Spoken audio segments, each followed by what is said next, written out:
Guys, welcome back to a really important episode, the Scout Report. As Forest are linked with Eric Da Silva, and that's looking like it's getting close, as well as Riquelme from Palmeiras and a few others.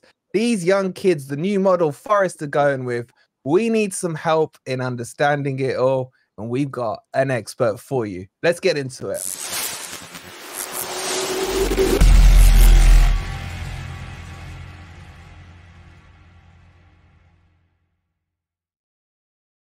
Antonio, mate, how you doing, bud? I'm good, buddy. How are you? Yeah, I'm good, mate. I'm good. After don't know how I stayed awake in that England game, but Tell us about it. Honestly, I was fuming afterwards. Calm down a little bit now. Southgate's football is something special. Guys, make sure you welcome Antonio. I'm gonna leave his link in the description and in the title. So all you have to do is click on that link there in the title. Make sure you subscribe to his YouTube channel. And he's got a video on a player that Forest is scouting as well, which we won't be talking about today. But if you want to get their heads up on it, make sure to go check it out. It's really informative. But before we get started, Antonio, do you want to introduce yourself to the crowd? Not that anyone's watching now, but they will be watching later. Yeah, sure. So my name's Antonio Mango, and you might know us from Twitter, where I've gained most of my popularity for scouting young footballers across the world. So I've been invited on this channel to discuss two that have been linked to Nottingham Forest, and honestly, it's a pleasure. So I appreciate you all watching. No problem. And his Twitter handle is in the description as well. So if you're on social media, make sure to follow him. I think the most important question I want to start with, Antonio, with that accent, Newcastle? Who do you support? Newcastle. Black and white all the way through. I'm at him then. Don't even mention those words on here. Cool. All right, bro. Should we get into it? Can we start with Eric Da Silva, matey? Because he's the one that's furthest down the line with Nottingham Forest. Just to give you guys an update on it, it looks quite close. You've got a lot of people tweeting about it, the Romanos, etc. I think the transfer fee is about $1.5 million they're talking about. Antonio, what we've seen from him is a couple of YouTube clips.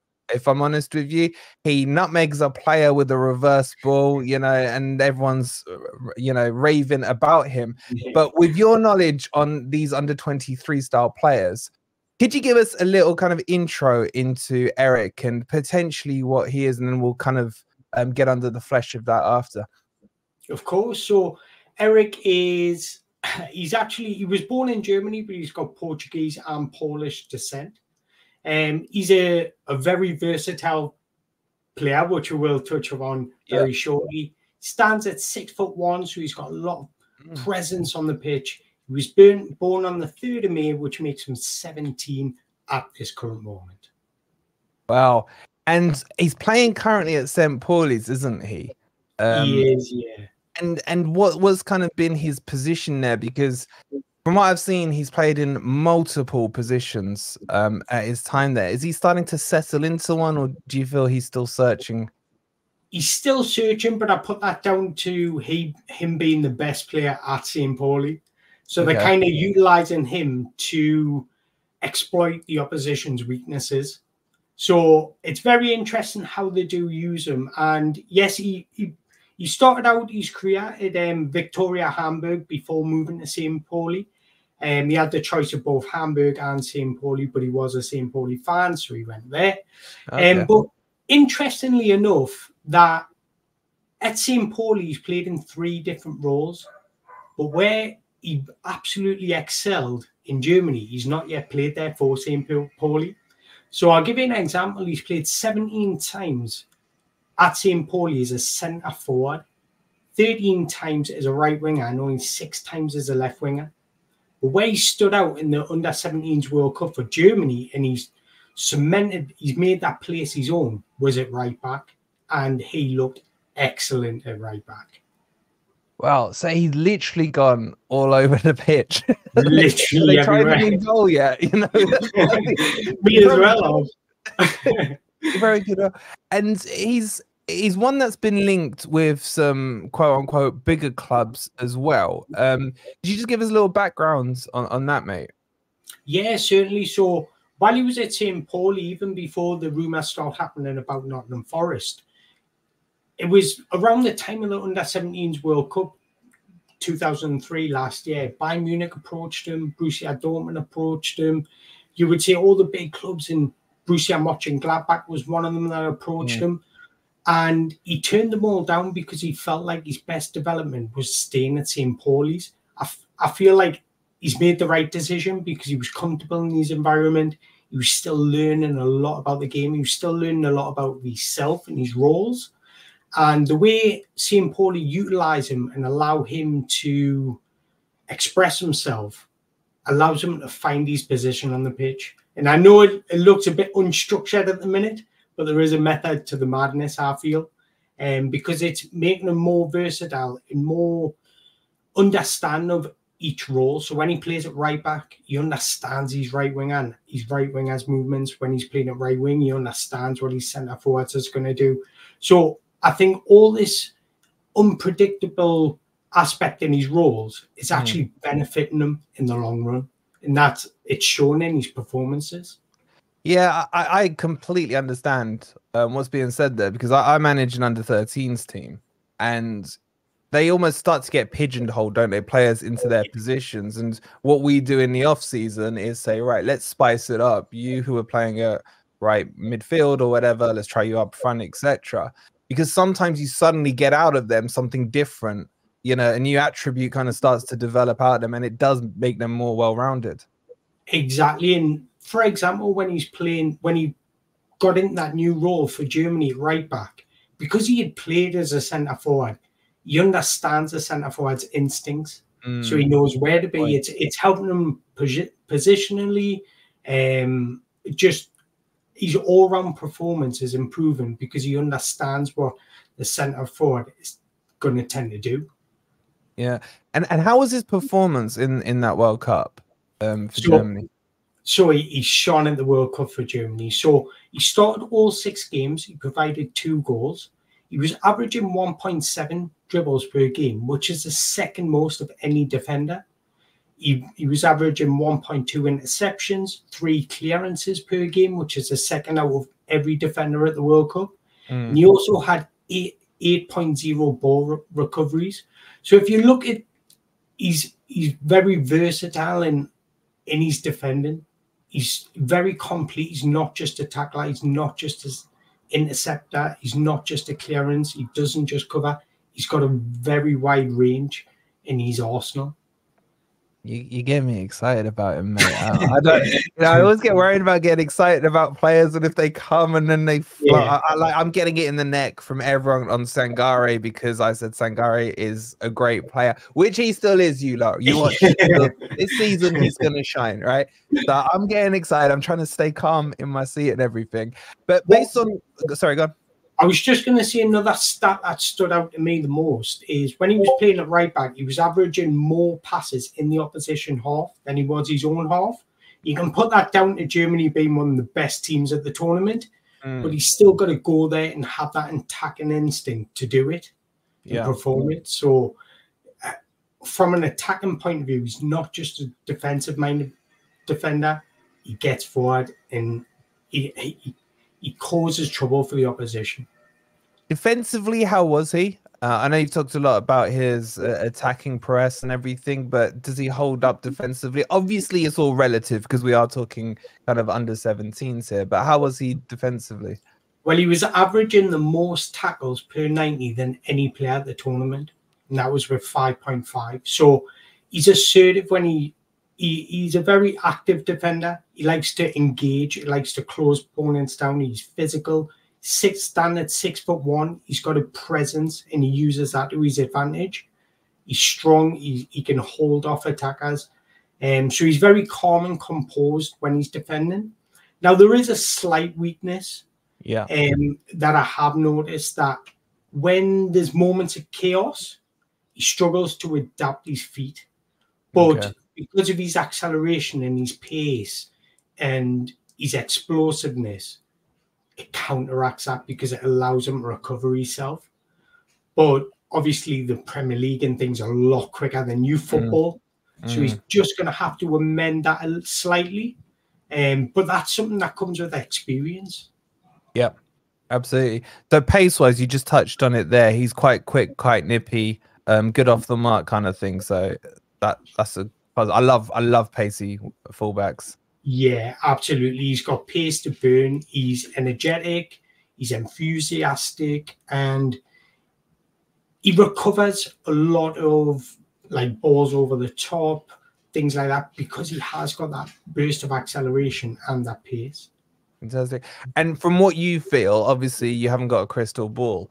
Out of those positions, the way I feel you're leading towards, would I be right in saying you feel right back will be the position he ends up kind of molding into? Absolutely. More of a modern day right back who can play as a wing back. Sorry, I was going to say right midfielder. Is a wing back. Sorry. So he's got that ability to get forward. He attacks space. He can also act as an inverted right back, because we're seeing him with Germany. When I was watching, he was coming infield, collecting the ball, and then spraying it to his right winger. But he's at his best when he's overlapping and going on the outside, because his right foot, when he dribbles with his right foot. Very rarely will he use his left foot, and that's also a weakness of his. He does need to strengthen that weaker foot. But when he's on that right foot, his acceleration, his dribbling skills are second to none. Wow, so it's like a 2-star weak foot FIFA talk there. Yeah, if we're putting it in FIFA aspects, I'll give him a 2-star. Yeah. Honestly, I like what you're saying about him, especially at this age, where you don't expect all this development to have happened already. It sounds like he's quite down the road in terms of where you'd expect a kid of his age to be.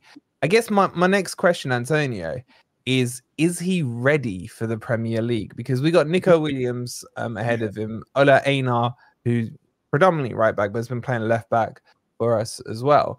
Do you see him as someone who's hungry, who would want to come in and has, you know, that nice arrogance about him, where he's like, I'm here to fight for the first team spot? Or is this a potential buy him, loan him out, give him a season's experience, maybe in the Championship or something? Where do you feel would happen with him? I feel mentally he's ready, but just physically might not be. I think you've got to be a rare breed if you're a 17-year-old playing in the Premier League. Although he's outstanding and I rate him very highly, you've just got to be a very rare breed. So I do think a loan move would be best. But one of my favourite things about Eric Da Silva is his mentality and his maturity. He's very mature for his age, and this is the biggest compliment I give to any young footballer. He does, I know it sounds patronising, and it's not. He does the simple things very well. Yeah. And I think football can be made a simple game. He's technically solid. He's got great bursts of speed. He recovers the ball well. He's strong in the challenge. He's got good dribbling skills, and he does the simple things very well. And that might not sound overexciting, or you might think, "Oh, no, I'm not getting hyped." But honestly, like, it's the best thing you can compliment a young footballer with, and he's got unbelievable athleticism, and I think you need that to play in the Premier League. And he's got those attributes. So once he just fills out his body a bit more and just gains a little bit more senior experience, I think he'll undoubtedly be ready for the Premier League. I'm sold. I'm sold. I'll put you on the spot with a question. You know, if you can't think of an example, don't worry. But if you were to liken him to another fullback, is there someone that springs to mind that he would remind you of? I know I'm this left field question, but is there anyone that instantly? I won't hold you to it either. No. Probably will. In terms of who I would like him to, I think he's very similar to Malo Gusto of Chelsea. Okay, oh, I like him. Yeah, I think he's very similar in terms of how he plays the game, how he defends, how he gets forward, how he's aggressive in his attacking stance, how he likes to attack space. I think he's very, very similar to Malo Gusto. Yeah, what do you think about Antonio sold into? Are you on commission on his contract? I might have to message him and ask. Yeah, he's gonna owe you a few quid. So chat, get your thoughts in on Eric. I'm not gonna lie, I'm very intrigued by a lot of what you said. He's ticking a lot of the boxes I like in a fullback. And just a quick reminder, chat, the Fountain of Knowledge, as Antonio has started up a YouTube channel as well. Make sure you go subscribe. The link's in the title. It's 2 clicks. Click the blue link and then click subscribe when you go there. Make sure while you're there, you check the video out on Loco, who's linked to Forest as well. Antonio, can we move on to the other player that's linked? And this one's an interesting one in Riquelme, because I've got quite a few Palmeiras mates and I've spoken to them and they've said, honestly, mate, we can't tell you too much about him because he hasn't even broken into our team yet. We know there's a lot of hype about him. The likes of PSG, I think, are interested. He's already, I think they are going to reject any bids that are under 5 million euros. But I just don't know enough about him. And that's why I come begging to you, mate. So can we move on to Riquelme and just a bit similar in there in terms of what you know about him, where he plays, and kind of the strengths and weaknesses on him, mate? Yeah, so he's been quite versatile this season as well for the under-20s, if I'm not going to lie, only because they changed their formation quite often. So I'll touch upon that in a minute. But Riquelme, Felipe, he's 17 at the minute. He was born on the 15th September and he stands at 5'9". This season in 2023-24, he's played 15 games, started 8 of them, scored 5 goals and assisted 1. One thing I will say, when he doesn't start, he always makes an impact when he comes on. Okay. And that's a good thing. So what I can tell you about his playing style. So predominantly he plays as a right footer on the left wing. But Palmeiras changed from playing a 4-2-3-1 where he plays left of the 3 to a 4-4-2, and he'll be in the duo as a 2. Okay. So he has played on the left, right, or as a centre forward. Personally, this is just my opinion, what I've seen of him and how he acts on the pitch. I don't think he would ever be a lone striker. Okay. But you could definitely play him as a duo because of his instincts and how he plays the game. So the couple of strengths that he does have, he's flamboyant, he's flair, he's got wonderful dribbling aspects, speed and acceleration. He's got brilliant vision. One thing I've seen undoubtedly improve this year is his finishing aspect. Both feet, left and right foot, first time finishes, composed finishes, finesse finishes. He's starting to do it all. And I think that's just coming out with confidence. Fantastic. So you feel like, could he play on the right side as well? Or is he predominantly one of those who likes to cut in to open up the angle? Is that almost like Callum Hudson-Odoi, like where he likes to cut in and then hit that kind of finessey shot? I would definitely see him as more of an inside forward. He likes to cut in, kind of like that Vinicius Junior or Mbappe. Sorry, the dogs are barking. That's all right, mate. But yeah, he's definitely an inside forward when he plays on the left wing. And when he's playing as a duo up top, he's that type of striker that likes to get in behind. He doesn't, at 5'9", he's not very physical. He doesn't like the ball to feet. He likes to make room, create space for others as well as himself, and use his pace to really exploit space in behind. Yeah. Is he one that, in terms of weaknesses, you feel maybe he's got to fill out a bit still, get a bit more experience? Like, what would you say weakness-wise that stood out to you on him? Definitely. There is 2, to be honest, if I'm being perfectly honest. I would say definitely physicality. Although he does work very hard in the defensive aspect, he'll track his runners, he does work hard.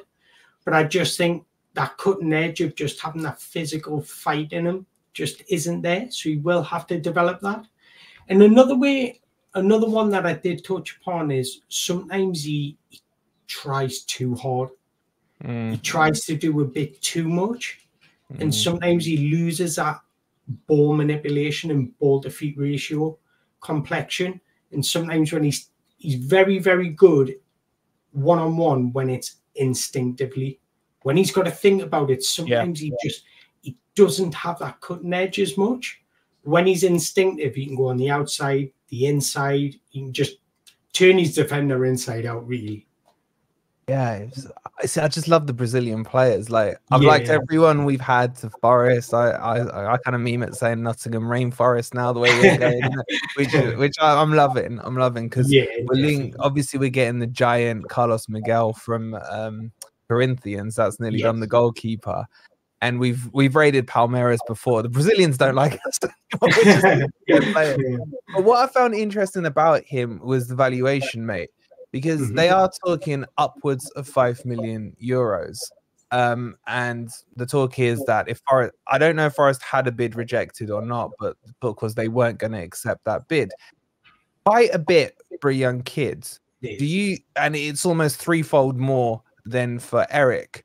Do you think he justifies a higher valuation than, say, Eric Da Silva? Obviously, he's playing further up the pitch, so that comes with the tax, doesn't it? Exactly. Playing further up the pitch, everyone, for forwards, the price is always going to be a lot higher. So, granted that, I think, if I'm perfectly honest, I think nowadays, when you go to approach a Brazilian, because they are Brazilian, the price instantly goes up, whether that's justified or not. But it's just the price you've got to pay. So I know Newcastle were looking at him very closely as well. And again, this was last year, and they were getting priced 5 million, and he was a year younger last year. Yeah. So I think in terms of fairness, 5 million, does it sound fair? Probably not, if I'm perfectly honest. But I think if you can do a deal where it's like 2.5 million, 3 million up front with 2 million add-ons, if you reach a certain threshold, I think that's about fair. Yeah, so you're almost buying the potential, really. Exactly, exactly. And I think that's the fairest way all round of doing it, because Palmeiras won't lose out on a potential income, whereas Forest won't be forking out so much just for a young talent that might not even adapt to his new environment. Yeah. Interesting. And in terms of last question on Chromo from me, I'm probably think of another one while we're talking. But if you likened him to a player, again, not holding you to it, but is there anyone he kind of reminds you of a little in the European League? This one. Do you know, in terms of off the ball movement and just sharpness and the ability to go either way, he reminds us of a little bit of Amad Diallo from Man United. Okay. Yeah, so like he goes late in the penalty area, he picks up on little second balls in the penalty area where he can get a shot off. Like that sort of type of player. He's not somebody that'll battle with the defender to win a ball off from across. He'll come in late at the back post. He'll hover around the edge of the penalty area to try and get a snapshot off or something like that. And when he's got the ball at his feet, the ability to go either way, I think he's kind of on the same sort of level in terms of the final third decision making as Amad Diallo, where sometimes it can look a bit erratic, but sometimes it looks absolutely spotless and he does it just with ease. So he's that type of player where he creates big moments, but sometimes he doesn't have that composure just to finalize that big moment. But which you'd expect from someone his age, exactly. You know. Yeah. But sometimes he gets away with it because he's got that, because he's very instinctive. Like if he makes a mistake, it doesn't look like a mistake because he's clever enough to like move the other way or get a snapshot off or something like that, which isn't also an advantage because it puts defenders off. Absolutely. Yeah. If you had to pick one though between him and Eric Da Silva, and you could only sign one, who would you prioritize? Obviously, they're in different positions and what have you, but in terms of the potential, like looking forward to who you think would develop into the better player, who would you think who will give the fans most excitement is Riquelme, because he's a bum off seats type player. So if he does something magical, I think Riquelme will do something magical once in 90 minutes, let's say. But De Silva will give you a constant, steady, consistent performance. So for me personally, where Nottingham Forest are at the moment, I would go for De Silva because you know what you're going to get. Once you start going up in that league, start solidifying you more as a Premier League outfit, then Riquelme is going to shine through, if that makes sense. I want them both. Definitely sign them both if you could, without a doubt. But I think I agree with what you're saying. Yeah, De Silva's a lot mature. Riquelme is a lot more raw. Yeah, if that's splitting them between the two, that does make sense to me. Yeah, if you had to pick one out of the two of them, based on what Antonio's just told you, who would you go for? Let me know in the comments. I'm interested in knowing this, so I'm going to check the answer on this. Yeah, well, we'll see which sales pitch was better from you. Was on Eric De Silva? I'm going to get on Riquelme's agent as well. Yeah. Oh God, you'll be in trouble with one of the two agents. Yeah, definitely. Listen, Antonio, I've taken up so much of your time, mate. Honestly, the insight you've given is absolutely cracking. Chat, I'm sure you've enjoyed this because these are players that a lot of us won't be familiar with. And Antonio, he's done all the research. He knows his shit on this stuff. So make sure you go and check his channel out. Again, the link is pinned in the title. So just give that a click. And if you do subscribe, let us know in the comments. And I'm sure I'll put a little pressure on Antonio now. If they do come and subscribe, you're happy to come back because I'd like to talk to you about Loco a second time and maybe even Marko Stamenic, who we're buying and loaning. So if you want to see that, chat, let us know that in the comments as well, mate. Absolutely, I would love to. And just to pull my own little thing, if I've just recently today put out a video of Enzo Barrenechea going to Aston Villa. Yeah. So if you watch that video and see that sort of style, would you like that sort of style on one of these two players? If you do, let us know, and I'm more than happy to do it on my channel.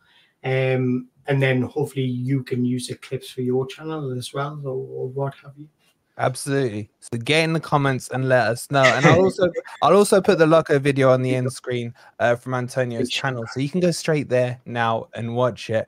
Antonio, I can't thank you enough for your time and your insight, buddy. It's been an absolute pleasure, and I appreciate you taking the time. I appreciate the invite, and thank you all for watching. And hopefully you do want to see us back because I enjoyed it. Fantastic. Make sure you like and subscribe as always, and we'll see you on the next video. Come on, you Reds. Take care.